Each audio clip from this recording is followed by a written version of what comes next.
तीसरी थाना क्षेत्र के भंडारी पंचायत स्थित गादी गांव में शुक्रवार सुबह एक विवाहिता की संदिग्ध परिस्थितियों में मौत के बाद इलाके में सनसनी फैल गई। मृतका की पहचान काजल कुमारी के रूप में हुई है, जो गादी गांव निवासी संदीप अग्रवाल की पत्नी थी। जानकारी के अनुसार महिला का शव घर के कमरे में बिस्तर पर पड़ा मिला। घटना की सूचना मिलते ही मायके पक्ष के लोग मौके पर पहुंचे और मामले को लेकर नाराजगी जताई।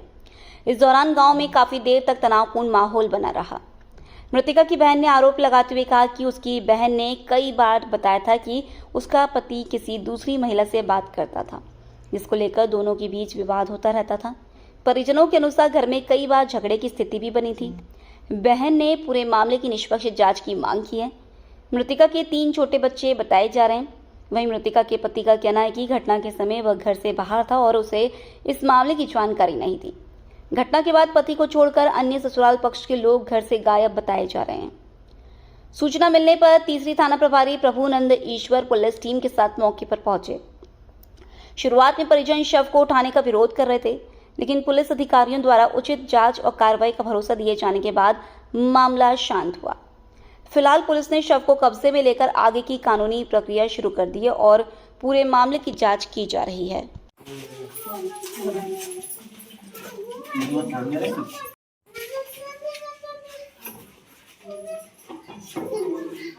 पकड़ लिए, जेल भेजेंगे। पति को पकड़े गाड़ी में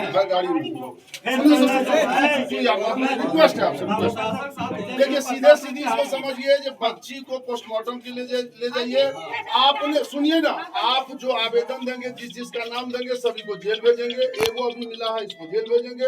आप हत्या कर देंगे, सास ससुर जिसका नाम देंगे जेल देंगे। आवेदन देंगे, इसका अभी पोस्टमार्टम हो जाएगा टाइम पर, नहीं तो कल क्या आप दीजिएगा आवेदन। अभी इतना यहाँ पर आप लोगों के साथ सभी पुलिस खड़ा है, समझ गए ना। पोस्टमार्टम करा के आवेदन दीजिए, जेल भेजेंगे। अनिल मोदी भागा है, हम बताते जहाँ छोटू टोटल जाएगा जेल। पुलिस से बचता है कोई? जिसका नाम दोगे बाबू जेल जाएगा। पुलिस से बचता है कोई क्या? जो यहाँ होगा, जिसका नाम होगा, जो देख लेना कौन रहता है यहाँ।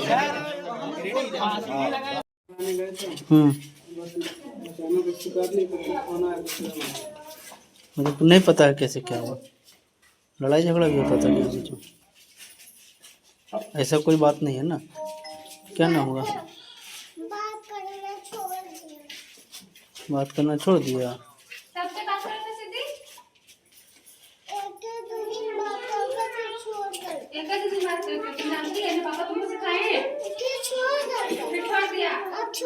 बता रहे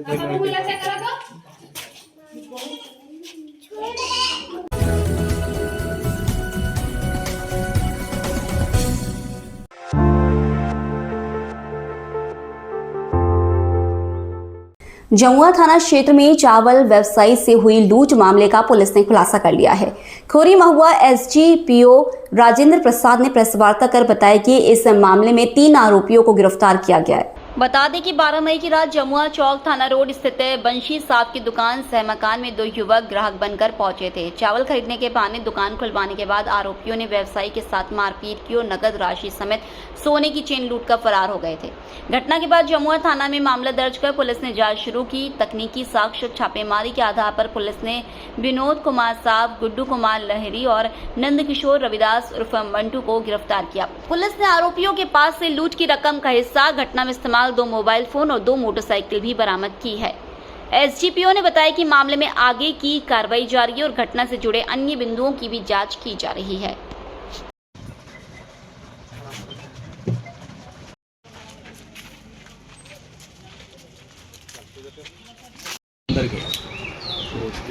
कैसे इन लोग शटर खुलवाया, दुकानदार खोल दिया चावल खरीदने के बहाने।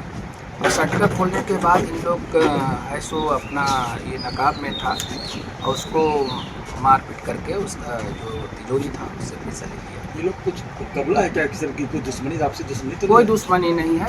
इन लोग वैसे दुश्मनी नहीं, क्राइम किया है, क्राइम किया है और इन लोग एक्सेप्ट भी किया कि अच्छे किए हैं। और इसी के लिए ही लोग के निशानदेही पर जो हम लोग को रिकवर हुआ है, उसमें 2 मोटरसाइकिल रिकवर हुआ है, मोबाइल 3 है, फिर 11,100 रुपया हम लोग रिकवर। 2 मोटरसाइकिल।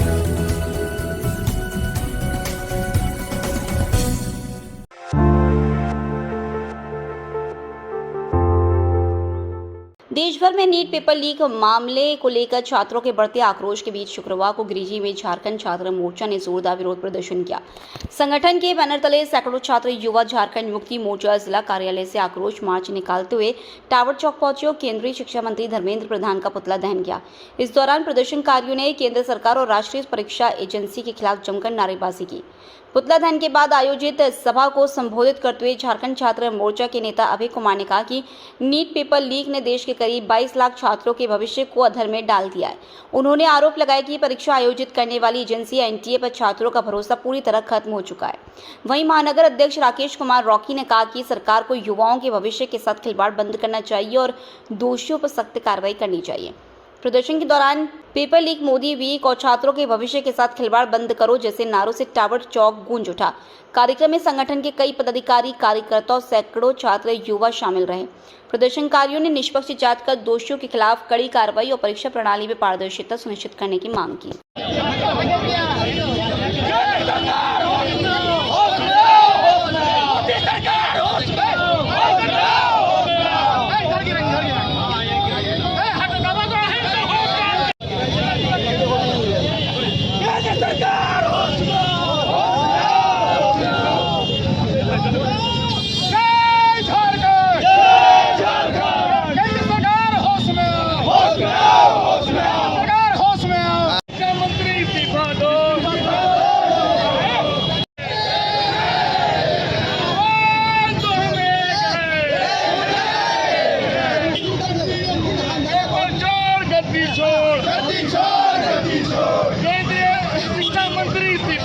गंभीर है।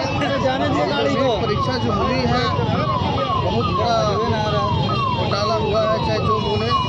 इस तरह का होना बहुत दुर्भाग्य की बात है। और नीट एग्ज़ाम ऐसा है जो हमारे देश में महत्वपूर्ण परीक्षा होती है। उसका पेपर लीक होना एक बहुत गंभीर विषय है। चाहे जो भी दोषी हो उसको कानूनी कार्रवाई हो। ये केंद्र सरकार की विफलता है, जांच हो, सही तरीके से जो भी दोषी उसको कार्रवाई होनी चाहिए। कि एनटीए के द्वारा पेपर लीक का मामला सामने आया था और इस बार भी फिर उसी तरह का घटना सामने आया और इसमें श्योर तरह से कि केंद्र सरकार का इन्वॉल्वमेंट है और इस बार भी पेपर लीक हुआ और नीट एग्जाम को रद्द कर दिया गया। इस तरह छात्रों का भविष्य बर्बाद किया जा रहा है केंद्र सरकार के द्वारा। इसमें साफ तरह से एक ही मांग करते हैं हम लोग कि केंद्र शिक्षा मंत्री को इस्तीफा देना चाहिए। इतना घिनौना हरकत करने के बाद शिक्षा मंत्री जो खुद मतलब शांति से अभी बैठे हुए हैं, ना कोई मतलब है ना कुछ है, उनको दो पर इस तरह का घटना हो गया, उनको तो इस्तीफा देना चाहिए। छात्रों के साथ इस तरह भविष्य के साथ खिलवाड़ कर रहा है। हर बार छात्रों को आने जाने का भाड़ा लगता है, फॉर्म भरने का भाड़ा लगता है, पैसा लगता है, लेकिन केंद्र सरकार को इससे कोई लेना देना नहीं है। केंद्र सरकार का एक ही मानसिकता है कि छात्रों का भविष्य किस तरह बर्बाद किया जाए। क्या नाम हुआ आपका? आज पेपर लीक होने के क्रम में आज हम लोगों ने केंद्रीय शिक्षा मंत्री का आज हम लोगों ने पुतला दहन किया और मुख्य रूप से ये बच्चों के भविष्य के साथ में खिलवाड़ है जो हम लोग झारखंड मुक्ति मोर्चा के परिवार पूरे कार्यकर्ता इसका पुरजोर विरोध करते हैं और किसी भी हालत में ये मनमानी आगे भविष्य में होने नहीं देना चाहेंगे। धन्यवाद।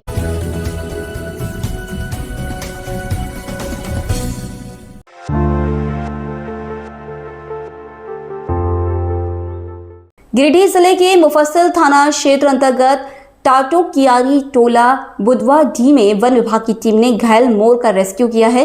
वन विभाग को गुप्त सूचना मिलने के बाद टीम मौके पर पहुंची और सुरक्षित तरीके से मोर को कब्जे में लिया। जानकारी के अनुसार स्थानीय निवासी राजेश साहा के बाड़ी में मोर घायल अवस्था में पड़ा मिला था। बताया गया कि कुत्ते के हमले में मोर के पंख के हिस्से में चोट लगी थी, जिसके कारण वह उड़ने में असमर्थ हो गया था। सूचना मिलते ही गिरिडीह वन प्रक्षेत्र के वन क्षेत्र पदाधिकारी के नेतृत्व में टीम घटनास्थल पहुंची और घायल मोर को सुरक्षित बाहर निकालकर उपचार की व्यवस्था की गई। वन विभाग ने पशु चिकित्सक डॉक्टर धीरज कुमार से संपर्क कर मोर का इलाज कराया। विभागीय अधिकारियों ने बताया कि फिलहाल मोर की स्थिति सामान्य बताई जा रही है। वन विभाग ने लोगों से अपील की है कि किसी भी वन्य जीव के घायल या असहाय अवस्था में मिलने पर तुरंत विभाग को सूचना दे ताकि समय पर उसका रेस्क्यू और उपचार किया जा सके। मौके पर वनपाल अमर विश्वकर्मा, प्रधान वनरक्षी वीरेंद्र कुमार, पशु रक्षक भुवनेश्वर शैव वर्मा सहित अन्य कर्मी मौजूद रहे।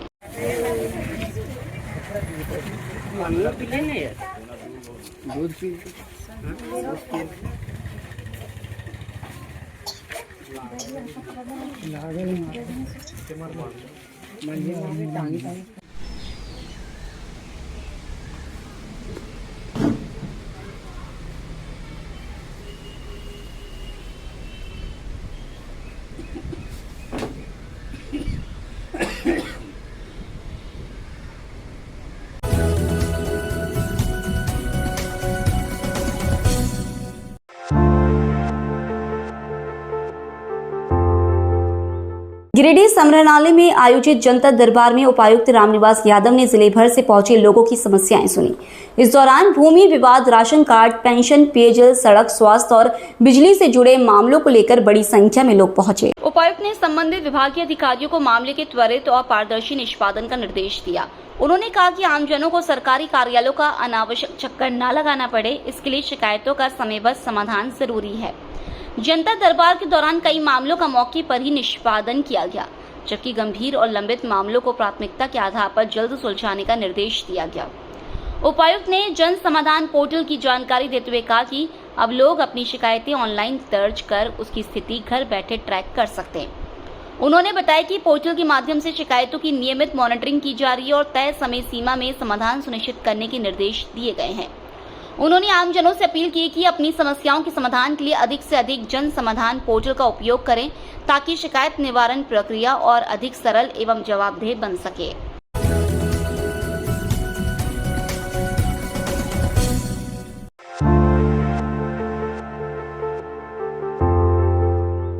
गिरिडीह कॉलेज के समय पर निर्माणाधीन क्षत्रिय समाज धर्मशाला को लेकर देर रात एक अहम बैठक आयोजित की गई। बैठक में क्षत्रिय कल्याण समाज ट्रस्ट से जुड़े कई सदस्य शामिल हुए और धर्मशाला के उद्घाटन समेत शेष निर्माण कार्यों को जल्द पूरा करने पर चर्चा की गई। समाज के प्रतिनिधियों ने बताया कि आगामी 27 जून को धर्मशाला का उद्घाटन प्रस्तावित है। इस अवसर पर मंत्री सुदीव्य कुमार सहित कई गणमान्य लोगों के शामिल होने की संभावना जताई गई। बैठक में बताया गया कि धर्मशाला का निर्माण समाज हित को ध्यान में रखते हुए कराया जा रहा है, खासकर ऐसे छात्र जो आर्थिक कारणों से शहर में रहकर पढ़ाई करने में परेशानी महसूस करते हैं, उन्हें यहां सुविधा उपलब्ध कराने की योजना है। इसके अलावा सामाजिक और पारिवारिक कार्यक्रमों में भी इस भवन का उपयोग किया जाएगा। समाज के लोगों ने कहा कि इस निर्माण कार्य में कई सदस्यों ने सहयोग दिया है और वर्षों से देखा जा रहा सपना अब साकार होने जा रहा है। बैठक में समाज की एकजुटता और संगठन को और मजबूत बनाने पर भी जोर दिया गया।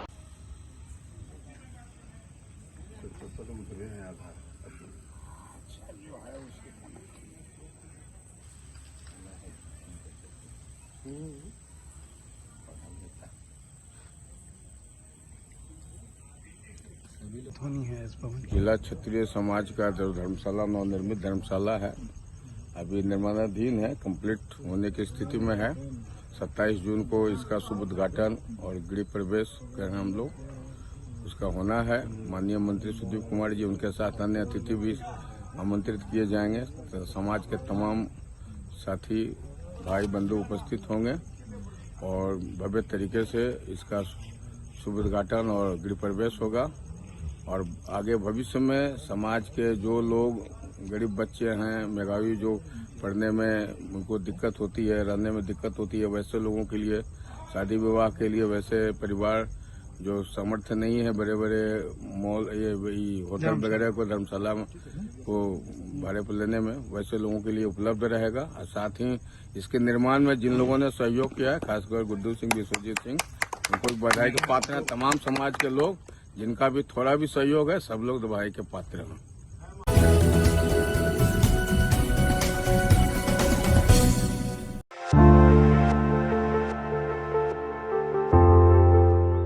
गिरिडीह में बालमुकुंद फैक्ट्री से 5 मजदूरों को बिना नोटिस निकाले जाने के विरोध में असंगठित मजदूर मोर्चा और भाकपा माले का अनिश्चितकालीन शांतिपूर्ण धरना दूसरे दिन भी जारी रहा।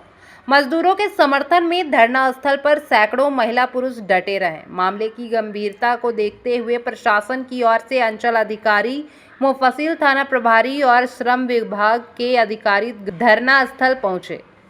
अधिकारियों ने मजदूरों के मांग पत्र और संबंधित कागजातों की जांच की तथा पीड़ित मजदूरों से बातचीत कर स्थिति की जानकारी ली। इसके बाद टीम बालमुकुंद फैक्ट्री परिसर पहुंची और जांच पड़ताल की। थाना प्रभारी ने दूरभाष पर जानकारी दी कि मामले को जांच के लिए श्रम विभाग को सौंपा गया है। धरनार्थियों ने स्पष्ट कहा कि जब तक मजदूरों के हित में उचित पहल नहीं होती, आंदोलन शांतिपूर्वक जारी रहेगा। आंदोलनकारी नेता कन्हई प्रसाद ने आरोप लगाया कि फैक्ट्री प्रबंधन मजदूर विरोधी रवैया अपनाए हुए हैं। वहीं राजेश सिन्हा ने कहा कि जब तक छटनीग्रस्त मजदूरों की वापसी नहीं होती, तब तक यह धरना प्रदर्शन शांतिपूर्वक जारी रहेगा।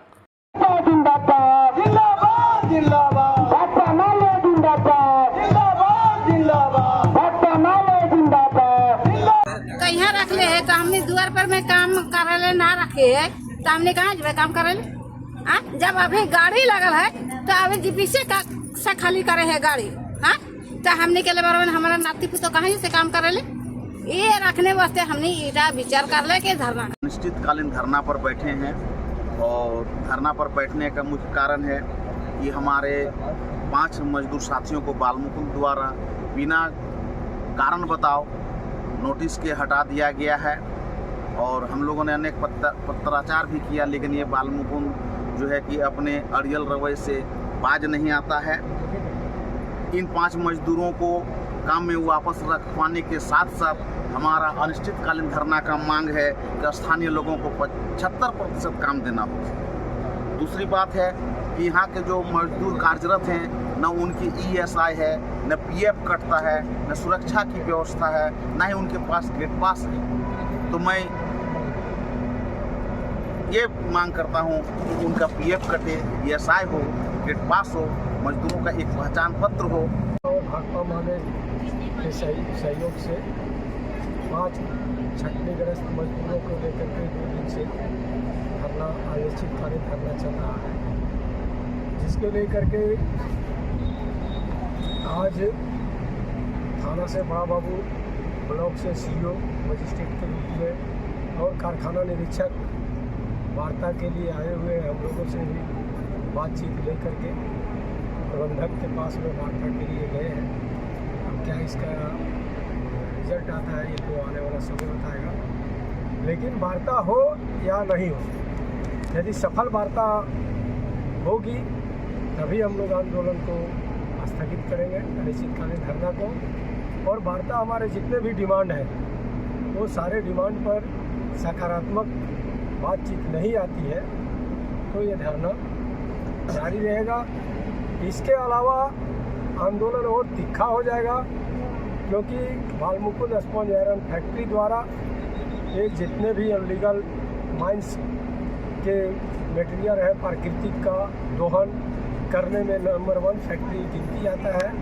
जैसे उसरी नदी से रात भर चोरी करके पानी ला करके प्लांट चला रहा है। बालू का दोहन होता है, दिन भर में 50 ट्रैक्टर बालू इसके फैक्ट्री में घुसता है, रात में भी घुसता है।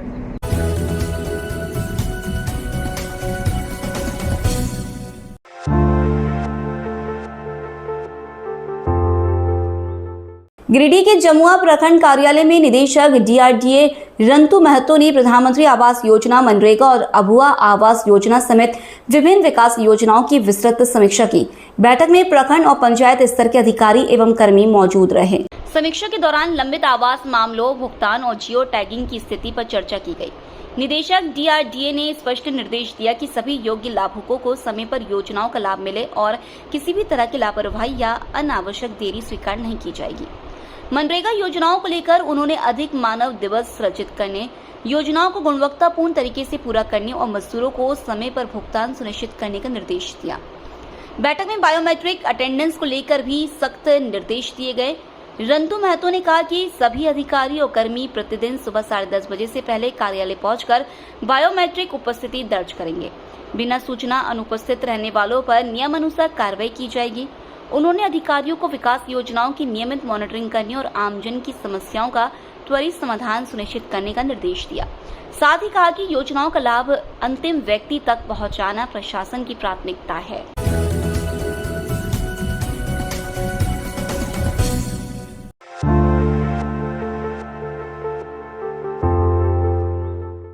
गिरिडीह जिले के गांजे प्रखंड परिसर में कल्याण विभाग द्वारा आदिवासी संथाल समाज के 26 गांवों के मांझी हड़ाम को सांस्कृतिक वाद्य यंत्र वितरण किया गया ताकि परंपरागत वाद्य यंत्र मिलने से आदिवासी संस्कृति के संरक्षण में मजबूती आए, विलुप्त होती नृत्य संगीत की परंपरा को कायम रखा जा सके।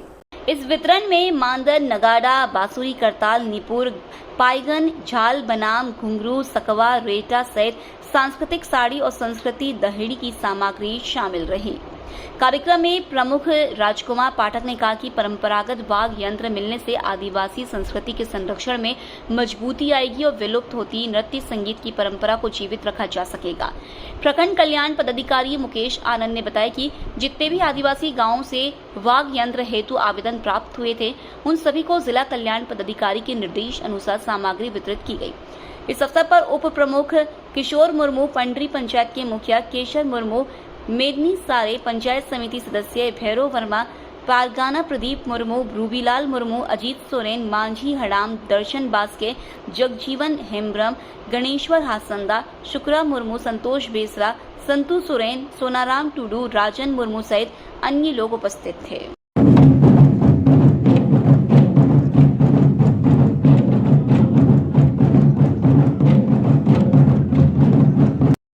गांवों के ग्राम प्रधानों को वाद्य यंत्र की आपूर्ति की गई, जिसमें से मुख्यतः मांदर, नगाड़ा, बांसुरी, बनाम, घुंघरू, सकवा, रेता बनाम, संस्कृति साड़ी, संस्कृति दाहड़ी सामग्रियों का वितरण किया गया। ये कौन विभाग से है? कल्याण विभाग द्वारा। किस विभाग से? कल्याण विभाग। किस योजना के तहत ये वाद्य यंत्र? पारंपरिक वाद्य मतलब संस्कृति को आगे करने के लिए, संस्कृति को आगे बढ़ाने के लिए हम लोग ये वाद्य यंत्र का वितरण किया गया।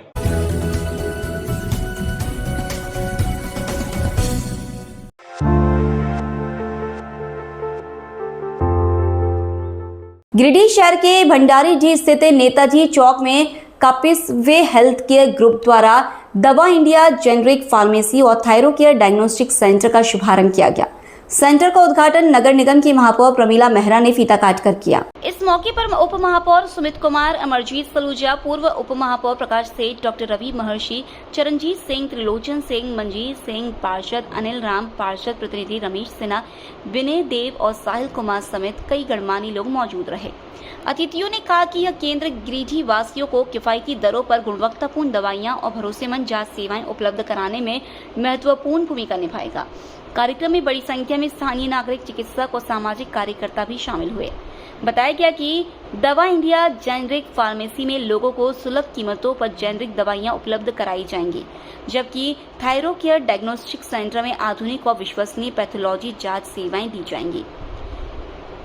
कापिसवे हेल्थ केयर ग्रुप के संचालक डॉक्टर आनंद ने कहा कि संस्थान का उद्देश्य बेहतर और सुलभ स्वास्थ्य सेवाओं को हर व्यक्ति तक पहुंचाना है।